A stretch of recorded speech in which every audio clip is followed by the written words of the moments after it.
আসসালামু আলাইকুম।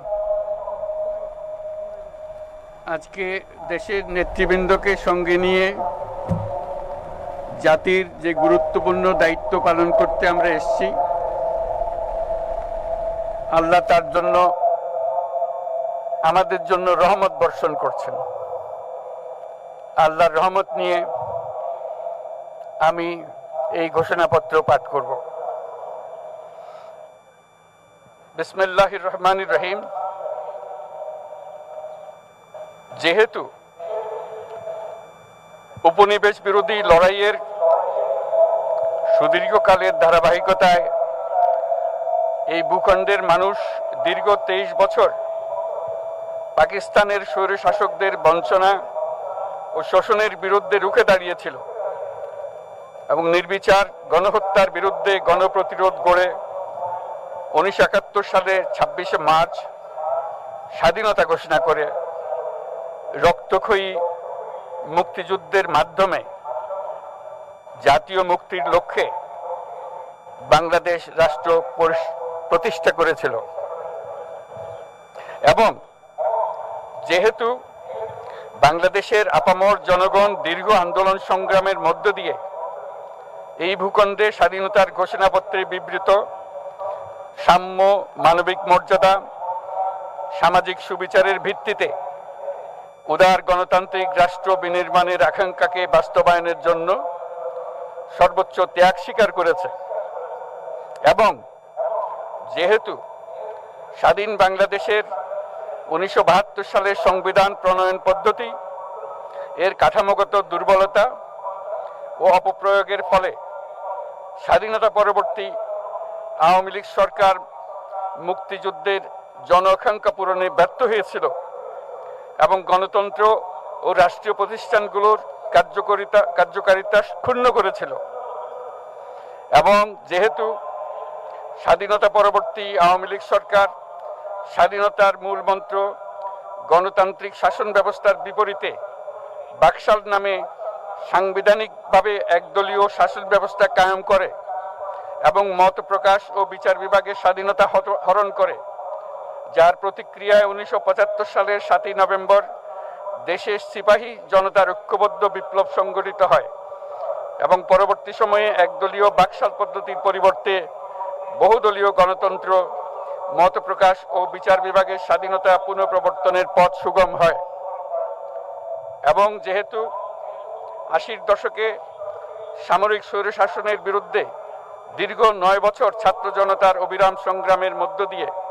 1990 সালে গণ অভ্যুত্থান সংগঠিত হয় এবং 91 সনে পুনরায় সংসদীয় গণতান্ত্রিক শাসন ব্যবস্থার প্রবর্তন করা হয়, এবং যেহেতু দেশি বিদেশি চক্রান্তে সরকার পরিবর্তনের গণতান্ত্রিক প্রক্রিয়া ব্যাহত হওয়ায় 1/11 মতো ষড়যন্ত্রমূলক ব্যবস্থার মাধ্যমে বাংলাদেশে শেখ হাসিনার একচ্ছত্র ক্ষমতা, আধিপত্য এবং ফেসিবাদের পথ সুগম করা হয়। যেহেতু দীর্ঘ 16 বছরের ফেসিবাদী অগণতান্ত্রিক গণবিরোধী শাসন ব্যবস্থা কায়েমের লক্ষ্যে এবং একদলীয় রাষ্ট্র ব্যবস্থা প্রতিষ্ঠার অতি উগ্র বাসনা চরিতার্থ করার অভিপ্রায়ে সংবিধানে অবৈধ অগণতান্ত্রিক পরিবর্তন করা হয়, যার ফলে একদলীয় একচ্ছত্র ক্ষমতা ও আধিপত্য প্রতিষ্ঠার পথ সুগম হয়। এবং যেহেতু শেখ হাসিনার আওয়ামী লীগ সরকারের দুঃশাসন, গুম খুন, আইন বহির্ভূত হত্যাকাণ্ড, মত প্রকাশের স্বাধীনতা হরণ এবং একদলীয় স্বার্থে সংবিধান সংশোধন ও পরিবর্তন বাংলাদেশের সকল রাষ্ট্রীয় সাংবিধানিক প্রতিষ্ঠানসমূহকে ধ্বংস করে, এবং যেহেতু হাসিনা সরকারের আমলে তারই নেতৃত্বে একটি চরম গণবিরোধী, একতান্ত্রিক ও মানবাধিকার হরণকারী শক্তি বাংলাদেশকে একটি ফেসিবাদী, মাফিয়া এবং ব্যর্থ রাষ্ট্রের রূপ দিয়ে আন্তর্জাতিকভাবে বাংলাদেশের ভাবমূর্তি ক্ষুণ্ণ করে, এবং যেহেতু তথাকথিত উন্নয়নের নামে শেখ হাসিনার ফেসিবাদী নেতৃত্বে সীমাহীন দুর্নীতি, ব্যাংক লুট, অর্থ পাচার ও অর্থনৈতিক প্রতিষ্ঠানগুলিকে ধ্বংসের মধ্যে দিয়ে বিগত পতিত দুর্নীতিবাজ আওয়ামী লীগ সরকার বাংলাদেশ ও এর অমিত অর্থনৈতিক সম্ভাবনাকে বিপর্যস্ত করে তোলে এবং পরিবেশ, প্রাণ বৈচিত্র্য ও জলবায়ুকে বিপন্ন করে। এবং যেহেতু শেখ হাসিনার ফ্যাসিস্ট সরকারের বিরুদ্ধে রাজনৈতিক দল, ছাত্র শ্রমিক সংগঠন সহ সমাজের সর্বস্তরের জনগণ গত প্রায় 16 বছর যাবৎ নিরন্তর গণতান্ত্রিক সংগ্রাম করে জেল জুলুম, হামলা মামলা, গুম খুন ও বিচার বহির্ভূত হত্যাকাণ্ডের শিকার হয়। এবং যেহেতু বাংলাদেশে বিদেশি রাষ্ট্রের অন্যায় প্রভুত্ব, শোষণ ও খবরদারিত্বের বিরুদ্ধে এদেশের মানুষের ন্যায়সঙ্গত আন্দোলনকে বহিঃশক্তির তাবেদার আওয়ামী লীগ সরকার নিষ্ঠুর শক্তি প্রয়োগের মাধ্যমে দমন করে। এবং যেহেতু অবৈধভাবে ক্ষমতা অব্যাহত রাখতে আওয়ামী লীগ সরকার 3টি প্রহসনের নির্বাচনে, এর জাতীয় সংসদ নির্বাচন, এদেশের মানুষকে ভোটাধিকার ও প্রতিনিধিত্ব থেকে বঞ্চিত করে। যেহেতু আওয়ামী লীগ আমলে ভিন্ন মতের রাজনৈতিক নেতাকর্মী, শিক্ষার্থী, তরুণদের নিষ্ঠুরভাবে নির্যাতন করা হয় এবং সরকারি চাকুরিতে একচেটিয়া দলীয় নিয়োগ এবং কোটাভিত্তিক বৈষম্যের কারণে ছাত্র, চাকুরি প্রার্থী, নাগরিকদের মধ্যে চরম ক্ষোভের জন্ম হয়। এবং যেহেতু বিরোধী রাজনৈতিক দল সংগঠনের উপর চরম নিপীড়নের ফলে দীর্ঘদিন ধরে জনরোষের সৃষ্টি হয় এবং জনগণ সকল বৈধ প্রক্রিয়া অবলম্বন করে ফ্যাসিবাদ বিরোধী লড়াই চালিয়ে যায়। এবং যেহেতু সরকারি চাকরিতে বৈষম্যমূলক কোটা ব্যবস্থা বিলোপ ও দুর্নীতি প্রতিরোধে বৈষম্য বিরোধী ছাত্র আন্দোলন চলাকালে আওয়ামী লীগ সরকার কর্তৃক ব্যাপক দমন পীড়ন, বর্বর অত্যাচার, মানবতা বিরোধী হত্যাকাণ্ড চালানো হয়, যার ফলে সারা দেশে দলমত নির্বিশেষে ছাত্র জনতার উত্তাল গণবিক্ষোভ, গণ অভ্যুত্থানের রূপ নেয়। এবং যেহেতু ফ্যাসিস্ট শক্তির বিরুদ্ধে অদম্য ছাত্র জনতার অভ্যুত্থানে রাজনৈতিক দল, ধর্মীয়, সামাজিক, সাংস্কৃতিক, পেশাজীবী, নারী ও শ্রমিক সংগঠন সমূহ সমাজের সকল স্তরের মানুষ যোগদান করে এবং আওয়ামী ফ্যাসিবাদী বাহিনী রাজপথে নারী, শিশু সহ প্রায় 1000 মানুষকে নির্বিচারে হত্যা করে, অগণিত মানুষ পঙ্গুত্ব, অন্ধত্ব বরণ করে। আন্দোলনের চূড়ান্ত পর্যায়ে সামরিক বাহিনীর সদস্যগণ জনগণের গণতান্ত্রিক লড়াইকে সমর্থন প্রদান করে। এবং যেহেতু অবৈধ শেখ হাসিনা সরকার পতন, ফ্যাসিবাদী ব্যবস্থার বিলোপ এবং নতুন রাজনৈতিক বন্দোবস্তের লক্ষ্যে বৈষম্য বিরোধী ছাত্র আন্দোলনের ডাকে জনগণ অসহযোগ আন্দোলন শুরু করে, পরবর্তী সময়ে 5ই আগস্ট ঢাকা অভিমুখে লং মার্চ পরিচালনা করে এবং ফ্যাসিবাদ বিরোধী আন্দোলনরত সকল রাজনৈতিক দল, ছাত্র জনতা তথা সর্বস্তরের সকল শ্রেণীর, পেশার, আপামর জনসাধারণ তীব্র আন্দোলনের চূড়ান্ত পর্যায়ে গণভবনমুখী জনতার উত্তাল যাত্রার মুখে ফ্যাসিস্ট হাসিনা 5ই আগস্ট 2024 তারিখে পদত্যাগ করে দেশ ছেড়ে পালিয়ে যেতে বাধ্য হয়। এবং যেহেতু বাংলাদেশের রাজনৈতিক ও সাংবিধানিক সংকট মোকাবেলায় গণ অভ্যুত্থানের মধ্য দিয়ে ব্যক্ত জনগণের সার্বভৌমত্বের প্রত্যয় ও প্রয়োগ রাজনৈতিক ও আইনি উভয় দিক থেকে যুক্তিসঙ্গত, বৈধ ও আন্তর্জাতিকভাবে স্বীকৃত এবং যেহেতু জনগণের দাবি অনুযায়ী এরপর অবৈধ দ্বাদশ জাতীয় সংসদ ভেঙে দেওয়া হয় এবং সংবিধানের 106 অনুচ্ছেদ অনুসারে সুপ্রিম কোর্টের মতামতের আলোকে সাংবিধানিকভাবে ডক্টর মোহাম্মদ ইউনূসের নেতৃত্বে 8ই আগস্ট 2024 তারিখে একটি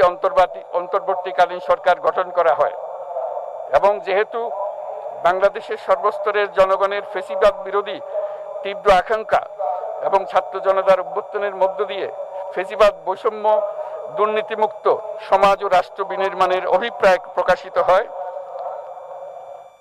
সেই হেতু বাংলাদেশের জনগণ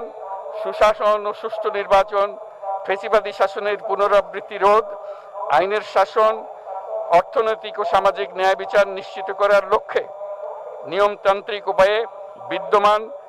সংবিধান ও সকল রাষ্ট্রীয় সাংবিধানিক প্রতিষ্ঠানের গণতান্ত্রিক সংস্কার সাধনের অভিপ্রায় ব্যক্ত করে। এবং সেহেতু বাংলাদেশের জনগণ বিগত 16 বছরের দীর্ঘ ফ্যাসিবাদ বিরোধী আন্দোলন সংগ্রামকালে এবং 2024 সালের জুলাই গণঅভ্যুত্থানকালীন সময়ে ফ্যাসিস্ট আওয়ামী লীগ সরকার কর্তৃক সংগঠিত গুম খুন, হত্যা, গণহত্যা, মানবাধিকার বিরোধী অপরাধ ও সকল ধরনের নির্যাতন, নিপীড়ন ও রাষ্ট্রীয় সম্পত্তি লুণ্ঠনের অপরাধ সমূহের দ্রুত উপযুক্ত বিচারের দৃঢ় অভিপ্রায় ব্যক্ত করছে। সেহেতু বাংলাদেশের জনগণ জুলাই জনগণের সকল শহীদদের জাতীয় বীর হিসেবে ঘোষণা করে শহীদদের পরিবার, আহত যোদ্ধা এবং আন্দোলনকারী ছাত্র জনতাকে প্রয়োজনীয় সকল আইনি সুরক্ষা দেওয়ার অভিপ্রায় ব্যক্ত করেছে। এবং সেহেতু বাংলাদেশের জনগণ যুক্তিসঙ্গত সময়ে আয়োজিতব্য অবাধ ও সুষ্ঠু ও নিরপেক্ষ একটি নির্বাচনের মাধ্যমে গঠিত জাতীয় সংসদে প্রতিশ্রুত প্রয়োজনীয় সাংবিধানিক সংস্কারের মাধ্যমে দেশের মানুষের প্রত্যাশা, বিশেষত তরুণ প্রজন্মের আকাঙ্ক্ষা অনুযায়ী আইনের শাসন ও মানবাধিকার, দুর্নীতি, শোষণমুক্ত, বৈষম্যহীন ও মূল্যবোধ সম্পন্ন সমাজ এবং গণতান্ত্রিক রাষ্ট্র ব্যবস্থা প্রতিষ্ঠার অভিপ্রায় ব্যক্ত করেছে। এবং সেহেতু বাংলাদেশের জনগণ এই প্রত্যাশা ব্যক্ত করছে যে একটি পরিবেশ ও জলবায়ু সহিষ্ণু, অন্তর্ভুক্তিমূলক, টেকসই উন্নয়ন কৌশলের মাধ্যমে বর্তমান ও ভবিষ্যৎ প্রজন্মের অধিকার সংরক্ষিত হবে। এবং সেহেতু বাংলাদেশের জনগণ এই অভিপ্রায় ব্যক্ত করছে যে ছাত্র গণঅভ্যুত্থানের 2024-এর উপযুক্ত রাষ্ট্রীয় সাংবিধানিক স্বীকৃতি প্রদান করা হবে এবং পরবর্তী নির্বাচনে নির্বাচিত সরকারের সংস্কারকৃত সংবিধানের তফসিলে এই ঘোষণাপত্র সন্নিবেশিত করা হবে। এবং 5ই আগস্ট 2024 সালে গণঅভ্যুত্থানে বিজয়ী বাংলাদেশের জনগণের আকাঙ্ক্ষার প্রতিফলন হিসেবে এই ঘোষণা প্রণয়ন করা হলো। জাতির সার্বিক মঙ্গল কামনা করে আমি জুলাই ঘোষণাপত্র আপনাদের সবার সামনে উত্থাপন করলাম। আল্লাহ সকলের জন্য মঙ্গল দান করুন, জাতির জন্য মঙ্গল নিয়ে আসুক। সবাইকে ধন্যবাদ। আল্লাহ হাফেজ।